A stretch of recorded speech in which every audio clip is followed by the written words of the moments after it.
Welcome to Real Estate Investing for Professional Men and Women, the podcast that guides professionals to financial prosperity. Join our community and let's start building your wealth. Here's your host, Gary Wilson. Hello, this is Gary Wilson, and welcome to this week's live Real Estate Investing for Professional Men and Women podcast. And many of you are listening to this recorded, obviously, but we do it live. I do have a special guest today, Dr. Howard Farran, but before I introduce him, just a brief reminder of who we are, who you are, typically professional in your field, often business owner, and we do like to invest in real estate honorably and ethically, so the neighborhood wins, the tenants win if we're renting, and of course we win as the owner, and build long-term passive income for ourselves so that we don't have to work the rest of our lives. And we can use our practice and leverage it in constructive ways. So if you haven't subscribed to the podcast, please feel free to do so. It's on any number of 75 different channels, Stitcher, iHeartRadio, iTunes. And also, if you'd like to join the community, simply go to myinvestmentservices.com, go to members area, and check out the community of all of us professionals, and more importantly, the realtors who we've also trained to work with us. So they actually know what it is we need and want. And that's probably the biggest goal in this big end of this rainbow. So without further ado, I'd like to introduce Dr. Howard Farran, DDS. He has his own practice. He has a podcast, and real neat guy. We have some common connections. So Dr. Farran, welcome aboard. I appreciate you doing this. Oh, it's an honor to be on your show. How are you doing today? I'm doing fantastic. I'm up in Toronto, Ontario, and we just are celebrating Canada Day today. So, my wife's Canadian, I'm American, and we celebrate almost two of everything. So thank you for asking. So, hey, if you don't mind, Dr. Farran, I'm somewhat familiar with you based on your brief introduction to common friends. But for those who don't know you, I want to help you yourself too. If you could just briefly describe, who you are for those who don't know you, because a lot of people who are business owners, I think, are going to resonate with our conversation today based on who you are. I was born in Wichita, Kansas in '62, and my dad owned a half dozen Sonic drive-in franchises. But I fell in love with dentistry. My next door neighbor, Kenny Anderson, was a dentist. So I just became a dentist. What I didn't realize is that when I got out of dental school, watching my dad run Sonic drive-ins, I learned business. So I opened up my dental office. I still have a dental office. I still see patients. I love dentistry, but I recognized way back in '87 that my colleagues didn't have any training in business. So I wrote some books. My book was Uncomplicate Business. And Uncomplicate Business, you only manage three things: people, time, and money. And so it's been my hobby on the side of dentistry is to teach dentists that, they just like a chef. You can love your restaurant, you can love your dental office, but at the end of the day, you got to know business. And you're in the field where 90% of all millionaires around the planet made their money in real estate. And you see dentists renting horrible locations from age 25 to 65 when they could have owned the real estate. My goal is to try to be a leader to convince dentists that instead of just loving dentistry, they need to understand the business of dentistry.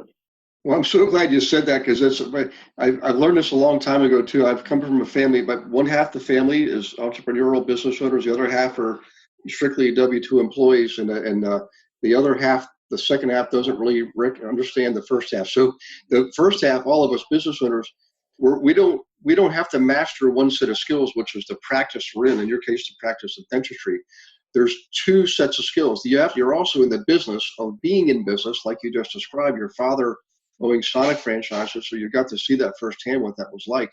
And boy, I can tell you, the dentists who and my best clients mostly have been dentists and engineers and chiropractors, but the ones that actually ran it like a business first, and then the service you're offering is like the tip of the iceberg, always do better. It's just you've got to be the business first. So I'm so glad you said that. You mentioned a few key things here. The fact that your father was an entrepreneur / business owner and owned some franchises, and Sonic's a great franchise they own too, by the way. If you could key in on maybe what was it that you saw when you were growing up that you witnessed firsthand? Perhaps you worked for your father, participated in the business, Is there one or two or three things you can think of that are critical in your success as being a business owner now? Well, like my book, Uncomplicate Business, People, Time, and Money, it's, when you go to a restaurant, how the waitress interacts with you, how the waiter, how the maitre d', the hostess with the mostess. Success in owning a dental office, a construction business, is just attracting and retaining great people. The greatest companies, the richest people, don't have a problem with employee turnover. And when you go to a business that's 30 years old, and the longest anyone's ever worked there other than the owner is 5 years, there should be so many red flags going off. You should think you're at the United Nations. So it's just attracting great people and keeping them for a really long time. And then money. I mean, you just routinely see business owners that don't know their numbers. Like I raised 4 boys, and going back to when they were born, we'd go into a restaurant and I'd flag the owner over and I would ask him general questions like, what is your food cost? I'm just curious. My dad had Sonics. He ran a 18% labor cost, 31% food cost. What is your food cost here? And if they didn't know, I would tell my boys a year from now, they won't even be open. And now my dental office, 32 years old, there's only 3 restaurants in this area of Phoenix that have been there as long as I have. And those were all 3 people who told me 31 years ago what their food costs were, what their labor costs. I mean, you go on Shark Tank. What is your new patient, your new customer acquisition cost? How much money do you have to spend on internet ads to get one new customer? What is it, $8? And if you get this person for $8, how much money are they going to spend with you? Is it going to be $50? And when people don't know their basic numbers, it's the blind leading the blind, and it never ends well. So it's just trying to get plumbers to take their mind off of plumbing and ask themselves, while you're fixing this sink, who's answering your phone? And you have a different lady answering the phone every 6 months. How is she going to value add, upsell, and get people to get more involved with fixing their plumbing? It's the same with the dental office. It's the same with any business. So just focus on the people, the time, and the money. And then, like say, the reason I came on your show is in the backdrop of that. You know how many of those Sonic franchise owners that were my dad's buddies back in the day, in the that owned their land and Sonic Drive-In? You know how much better well off they did than the ones that leased a 200-foot wide street entrance, maybe 100 feet back?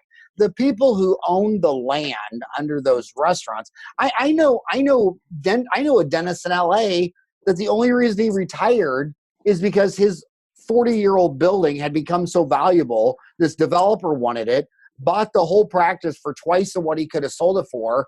And then as soon as he sold it to him, they bulldozed the whole thing down and built a high rise. I know another one that's getting that same offer. A friend of mine, Keegan, it's the same thing. He owns a place out in Florida, and they want to tear down his little bungalow and build a high rise. So real estate's kind of a big deal when you figure that in 1900, the planet had 2 billion people. And now it's 2020, it has 8 billion people, and it's headed towards 15 billion people. And when you get twice as many humans living on the same planet, that's still going to be just 8,000 mile wide diameter. Supply and demand tells you that owning a piece of this earth is probably a better idea than leasing or renting. Would you agree? Absolutely. Famous Mr. Kroc said it perfectly. He said, you know what? A lot of people think McDonald's is in the hamburger business. He says, no, we're in the real estate business. We just sell hamburgers on those street corners.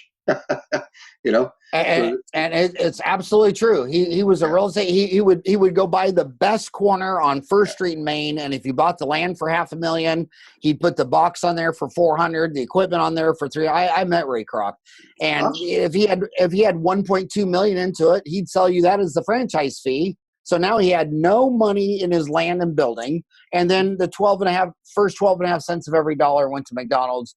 And my God, what do they have now? 40,000 McDonald's that on the first of every month pay rent to the home company. It's a real estate business that just happens to sell hamburgers and fries on the side. And by the way, great movie, The Founder. I knew they were gonna not do that movie well, and they did it beyond anybody's expectation. Just a great movie, The Founder. Watch it. His autobiography is great too. But you got to know your business. You got to know your numbers. And Yeah. if you can't keep your staff, you're not going to keep your customers. So why does your staff quit every year or two? The same way the reason people are leaving you bad reviews on Google and Yelp and what have you. So we're all in the people business. And treat your spouse, your employees, your customers, your kids, your family. If you treat them all the same, and just do a good job, just be good, work hard, keep your customers, keep your spouse, keep your kids, keep everybody happy, and then given enough time, you're going to make a lot of money. Yeah, I tell you what, you just said one of the most critical lessons that I learned from my father's side of the family, who were the farmers and merchants going back, a couple hundred years. My grandfather said this perfectly. He said, the money's not in the money. The money's in the relationship. And you build a solid relationship that pays you over and over and over and over again for a lifetime and sometimes generations in his case. And so I appreciate you really bringing that point to the forefront. It's the same lesson we learned in kindergarten. It's true. It's with our families, our friends, and our business relationships. And everything we needed to know from that standpoint we learned in kindergarten. But in any case, so back to so I understand you're in Phoenix, which is awesome. I'm going to be out there at the end of the year. But I have some friends out there and colleagues too who are in business. And Mark, have you ever run into Mark Costas before? I think he's he's a dentist up in Prescott. Great mentor of mine. Great operator. Owns a dozen offices. I mean, he's had me lecture for his group. He's been on my podcast. I've been on his. He's just a great guy. Yeah. So we had a great conversation the other week, and one of the things I want to ask you about is, as long as you don't mind sharing, I know you neither one of us, I believe, are attorneys or tax accountants or anything like that. But one of the things I learned early on with a lot of my practitioner clients is we always had them separate the ownership of the building and the land from the ownership of the practice. And it makes some probably obvious practical reasons for that, like liability and separation liability and all that. But it also it's like the beginning of a foundation, like the keystone of a corner of a foundation, that when you line it up properly, it allows you to expand and leverage and, buy other buildings or build other practices and own those buildings too. But what has your experience been with that? What have you seen others do as far as those that they do own their own land and building? Are they doing it as a separate entity, separate from the ownership of the practice, like I've seen, or what's your experience there? Yeah, most dentists like myself, they just take their name. Like my last name's Farran, so you take that backwards, it's Naraf. So I'm Howard Farran, and Farran backwards Naraf. Naraf, when you buy the land and building, you take that total sum and you divide it by 120 months, and now you've got yourself a 12% return on 10 years, and you just you own that separately for all the reasons you said, accounting, legal, tax wise, all that kind of stuff like that, and you own your own land and building. Now some dentists just own their land and building because they're not going to pay rent for 40 years. They want to own and be able to capitalize on the upside of real estate over 4 decades. Which I don't know how that could be a bad idea, no matter where you're at. Mm-hmm. And then some people realize that they actually want to buy a few more properties, because until you scale big enough to where you can have a full-time employee, then it's really hard to run that business. Ray Kroc is a great example. When he started McDonald's, every hamburger company in America was owned by mom and pop. And it also took you 1 hour to eat a hamburger. I mean, you go in there and you'd have to wait to be seated, then they take your order, then they make your burger and fries, and it took you an hour to eat a hamburger.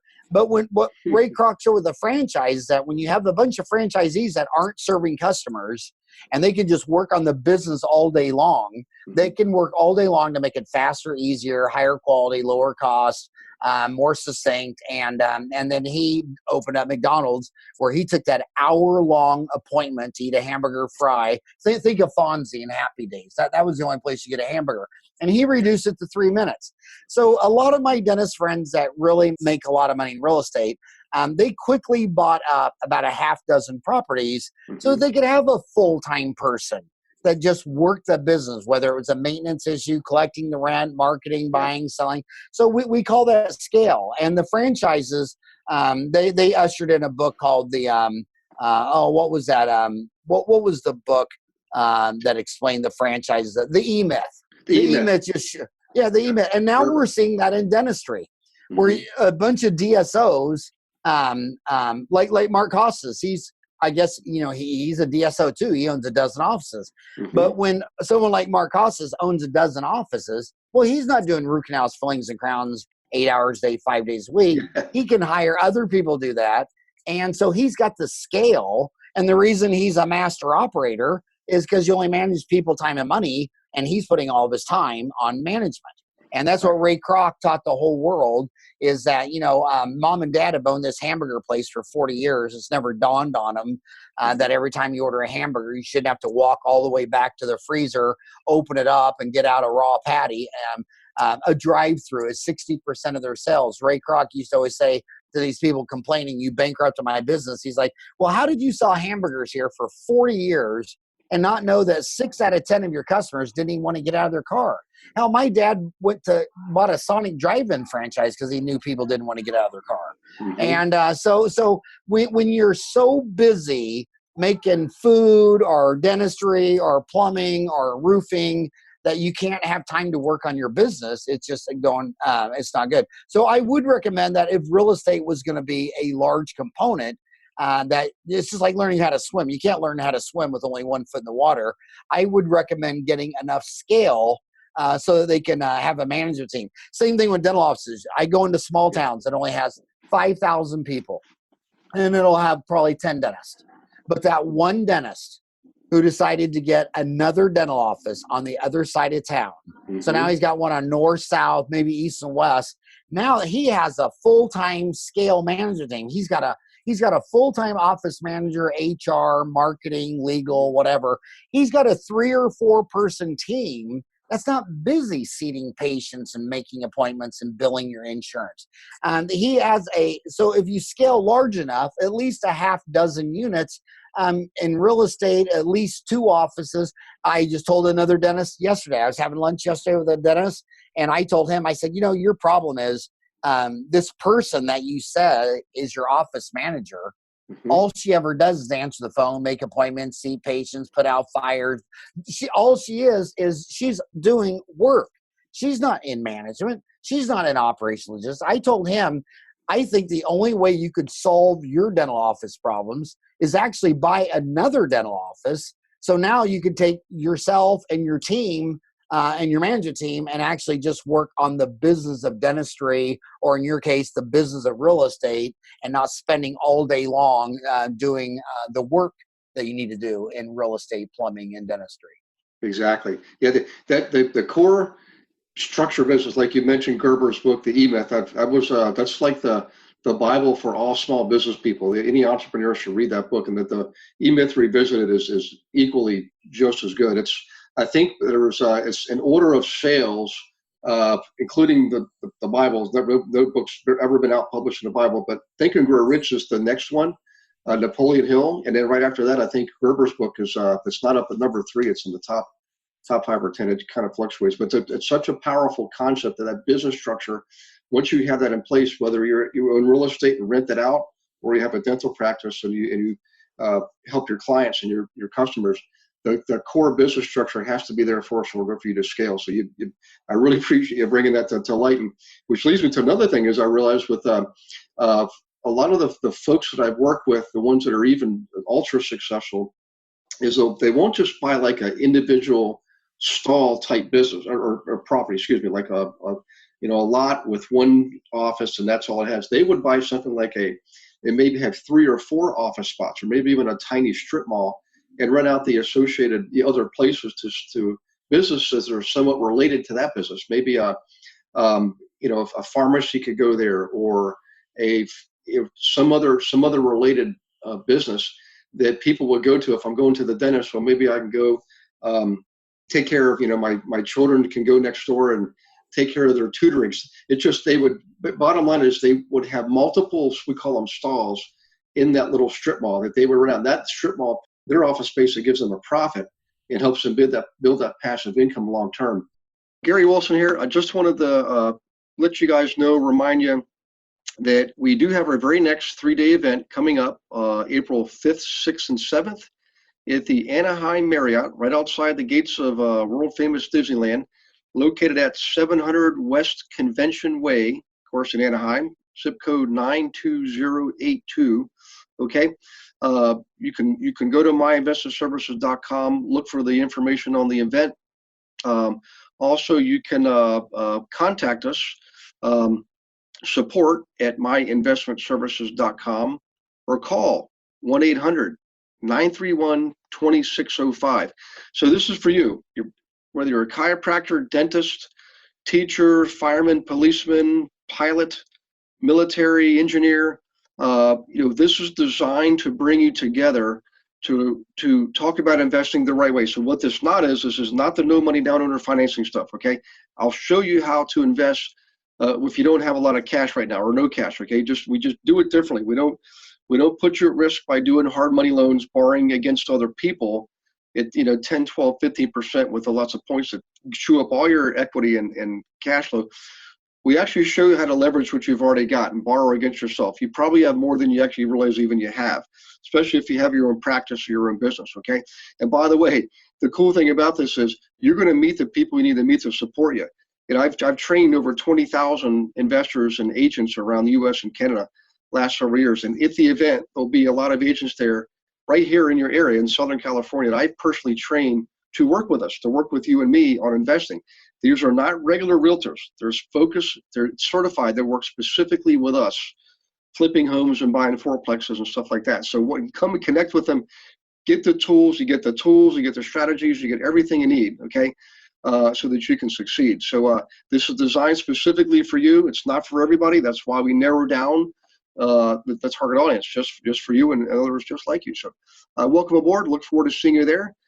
Reach out, contact us, grab yourself a spot. There's some specials going on. I've got an agent right now meeting with chiropractors at the local association dinners, for example.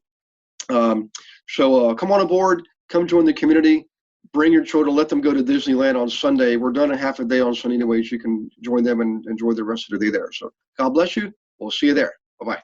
But I wanted to ask you this. So you mentioned you came from Kansas, Woodstock, Kansas, moved down to Phoenix.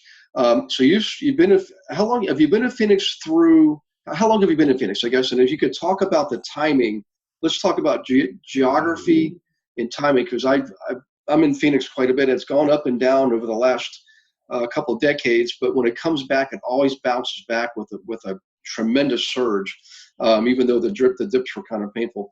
But you've seen a tremendous amount of growth there. So if you could talk about timing and also proximity, how has that affected your business plan or your model, or have you learned any lessons there? Did you adjust anything? Did your business even take a hit during the recession? Because people still need to go to the dentist. Those are the kind of things I'm looking. If you don't mind sharing, Dr. Farran, that would be great. Yeah, I feel like I was, and just call me Howard. I feel like I was lucky because I graduated from high school in 1980. And that was the worst economy I'd ever seen in my life. I mean, 21% interest rates, double-digit inflation, unemployment. Graduated from dental school May of 87, and October of 87 was Black Monday. And then the longest expansion I saw was 94 to 2000. Then the internet bubble popped, the Y2K bubble popped, March 2000 disaster. And then 10 years ago, it was Lehman Brothers. So I think, I've seen it hit rock bottom 4 times. And it's just good because it makes you realize that what goes up comes down. It's always 2 steps forward, 1 step back. And I think opening up my dental office right after Black Monday it kept me to keep one eye on my customer and one eye on cost. But back to Phoenix, I was born in Wichita, Kansas, and I made a conscious decision to move 1,000 miles because of demographics. In Wichita, the population was pretty flat. And Phoenix, Maricopa County, Phoenix is in Maricopa County. And Maricopa County, last year, 4th year in a row, was the #1 fastest growing county 4 years in a row. It netted 100,000 people. I was talking to a friend of mine in LA, and he says the growth in California is going to peak and start going down because it's too crowded. And I'm like, are you out of your mind? There's 38 million people in California, and you cross that Pacific, there's 1.3 billion in China. And guess where every person in China wants to live? wherever they're making those Hollywood movies in California. Yeah. So I don't care when it goes down. Warren Buffett, when the stock market crashes, that's when he buys. Why do you think Warren Buffett right now is sitting on $100 billion in cash? Because it smells to me like another one of those recessions. I mean, nobody can predict the future. If anybody is predicting the future, they're completely insane. But it's happened in my life about every decade, and it's been a decade since the last one. And I'm sure it's going to happen again, but I don't care if it happens because I've lived through 4 of them. It's not that bad. It just means all the prices come down, so you get to buy everything half off. And I do feel sorry for the kids who graduated from dental school in 94. And from 94 to 2000, you could buy any stock and it would double every couple of years. And they had their feet were not grounded on any type of reality. And when it crashed in March of 2000, about 80 dental offices went bankrupt. When Lehman Brothers hit again, another 80 dental offices crashed. So people do get too leveraged. They don't keep their eye on what if something goes wrong. And you got to play the long term. But the long term is Phoenix is going to continue to grow. You're right. People are still going to need dentistry. What happens in a recession is inferior goods do better. Instead of going to a $10 sit-down lunch, you go down to Taco Bell for $1. Instead of going to a bar and buying a $5 drink with an umbrella, you go to the store and you buy a 6-pack of beer. So inferior goods do better. So in dentistry, instead of a root canal, billet, and crown, you might get an extraction. Instead of implants and crowns, you might get a denture or partial. But it doesn't matter because when the economy comes back, if they don't like their denture or their partial, they'll upgrade later. So the main thing is to keep your customers for life, keep your employees for life, keep your family for life. And in bad times, they'll switch from luxury goods to inferior goods, but then they're still your customers when the economy comes back. And it always comes back within a year or two. Even the Great Depression was only 4 years long. I mean, 4 years, hell, dental school was 4 years long. So it always come back. Just keep your eye on the long run. Be good to your people. Be good use of your time, and keep your eye on your numbers, and it's all going to take care of itself. Yeah. And by the way, you mentioned the Emyth. Shout out to the Emyth was written by Michael Gerber.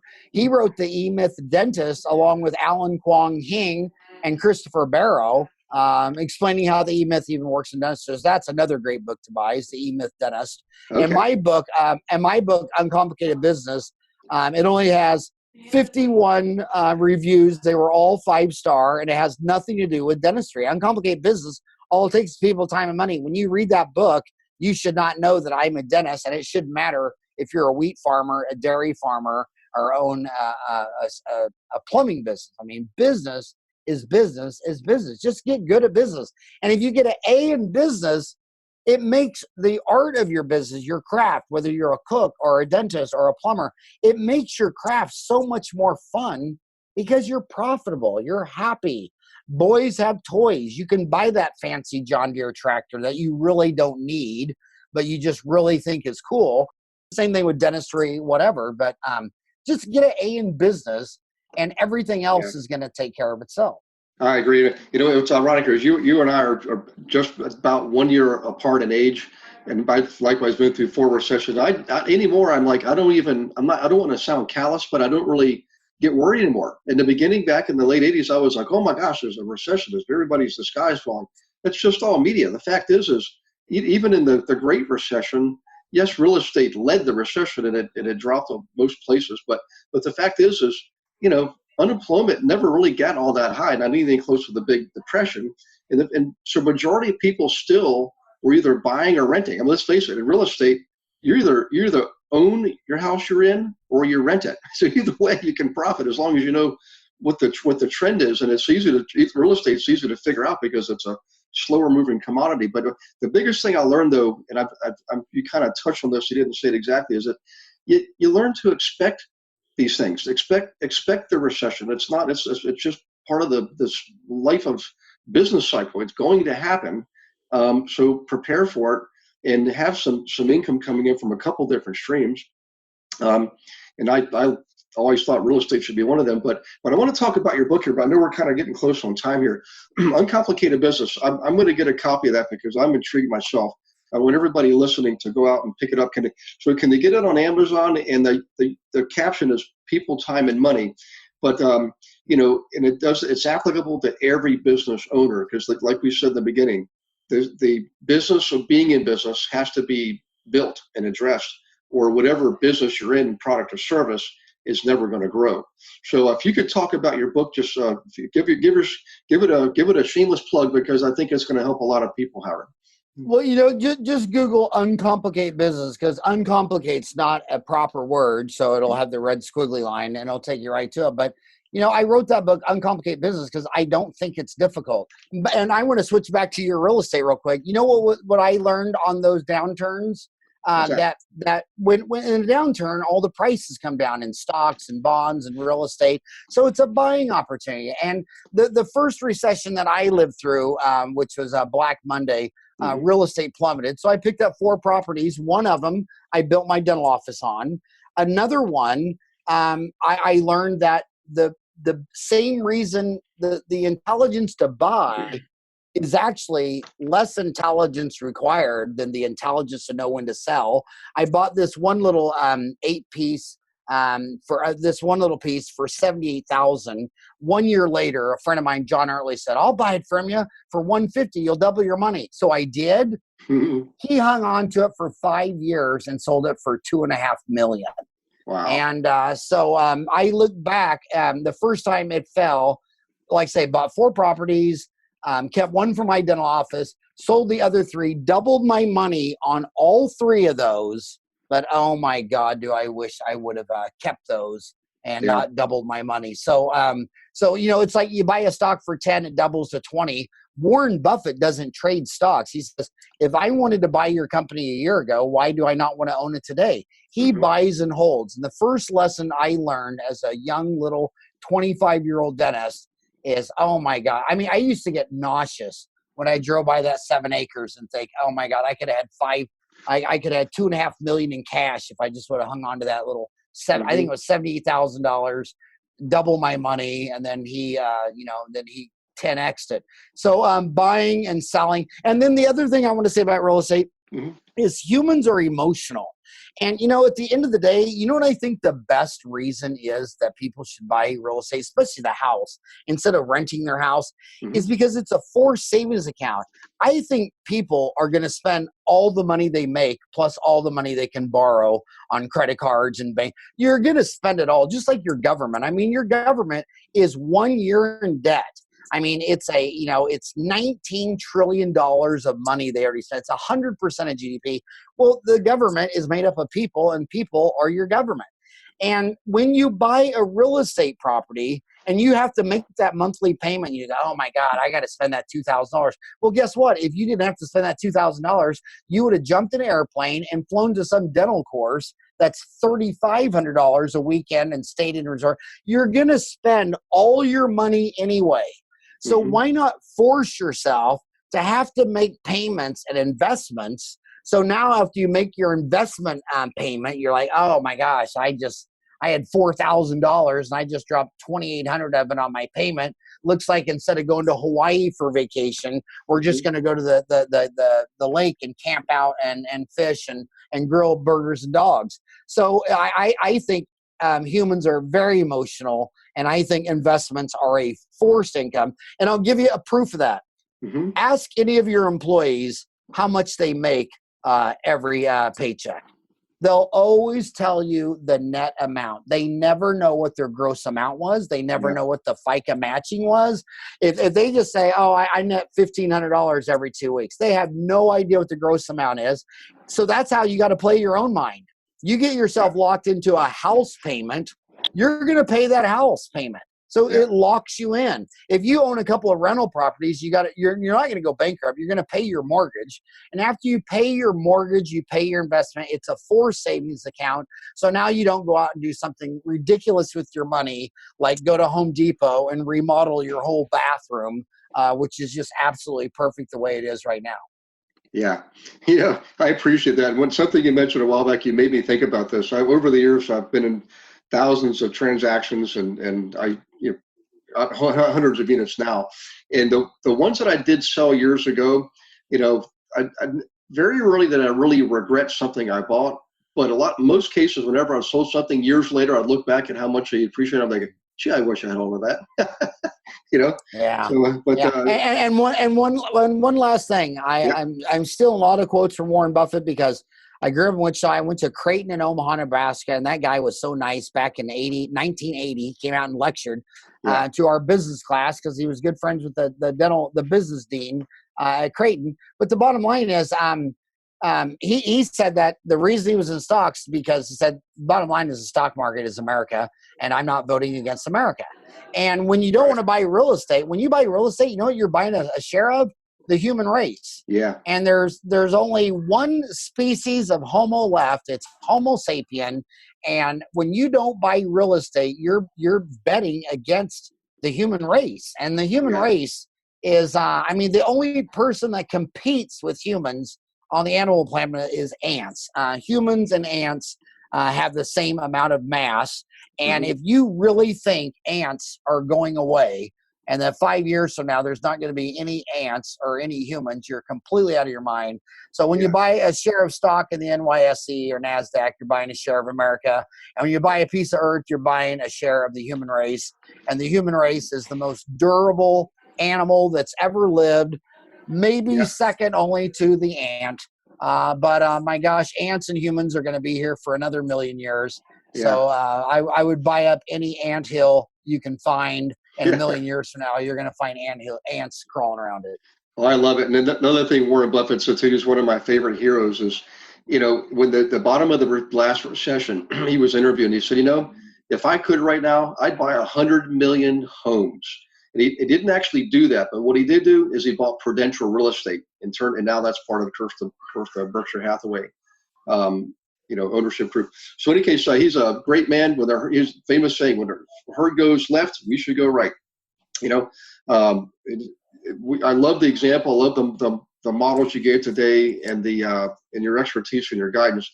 And I think I speak for a lot of people, Howard, when I say thank you for taking your precious time to do this. But I want to go back real quick. I want to make sure people know how to Google Uncomplicate Business. And is there a website people can go to? I'm going to share this with a lot. You can go to my website, howardfarran.com. It's Farran, Farran, howardfarran.com, or just Google Uncomplicate Business. And I just want to say one last thing. Yes, I know we're on double overtime, but I do know several dentists who had a very, very big luxury house. And they emotionally couldn't sell their house, but they knew they needed to downsize. And guess what they did? They downsized their house, but they emotionally couldn't sell their mansion. And now it's signed up on Airbnb, and they rent out their mansion for a weekend for $1,500, $2,000, especially if you live someplace anywhere nice. Yeah. And I know I know many dentists who are killing it with Airbnb. Are you finding that? And now there's bookings.com. So that Airbnb, and when I was reading an article in the Wall Street Journal that the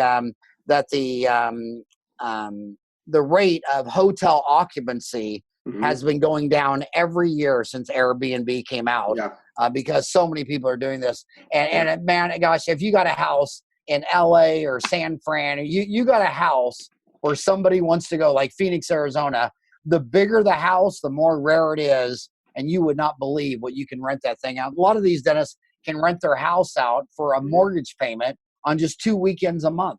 Yeah, it's not only huge now, and it's not going anywhere. I mean, there are localities trying to implement these local laws and codes to block or stop Airbnb. But the challenge with them is people like me who travel a lot, and I've always been a hotel guy with brand name Marriott. But the fact is I always seek out Airbnb now because I can be in a home on the water, have a home cooked meal for breakfast, and not be stuck with that hotel breakfast. So as long as people, like you said, human beings, we're the ants. As long as we're around and we want Airbnb, that business is going to keep growing. And I'll tell you something else, Howard. It started in your area is non-medical assisted living.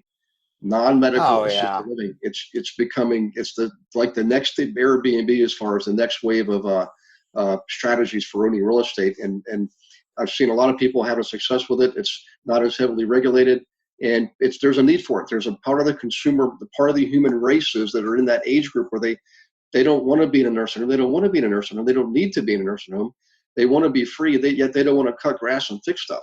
They want to be in a home, just like I described with Airbnb. With other people, they can come and go and hike and bike and do all kinds of fun stuff.